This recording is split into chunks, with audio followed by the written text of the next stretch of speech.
नमस्कार, मी Kiran Palkar. Crime diary news channel मध्ये आपले स्वागत आहे.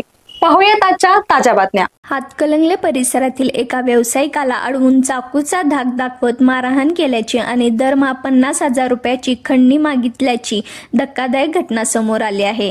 या प्रकरणी हातकणंगले पोलीस ठाण्यात 6 जणांविरुद्ध गुन्हा दाखल करण्यात आला आहे.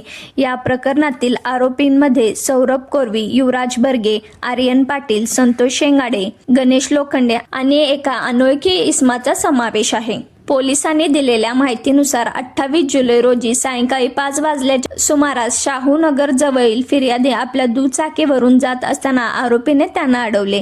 यावेळी चाकूचा धाक दाखवत फिर्यादीच्या खिशातील 1,800 रुपये काढून घेतले. आरोपीने फिर्यादीला मारहाण करत हातकणंगलेमध्ये व्यवसाय करायचा असेल तर दरमहा 50,000 रुपये द्यावे लागतील अशी धमकी दिल्याचा आरोप आहे. तसेच खंडणी न दिल्यास व्यवसाय करू देणार नाही आणि जीवे मारण्याची धमकी आरोपीने दिलेल्या फिर्यादीतले आहे. आरोपीने फिर्यादीकडून 1,000 रुपये ऑनलाईन घेतल्याचा आरोप करण्यात आला आहे. या प्रकरणी भारतीय न्याय संहितेच्या विविध कलमान्वये गुन्हा दाखल करण्यात आला असून पुढील तपास पोलीस उपनिरीक्षक नानासाहेब पवार करत आहेत.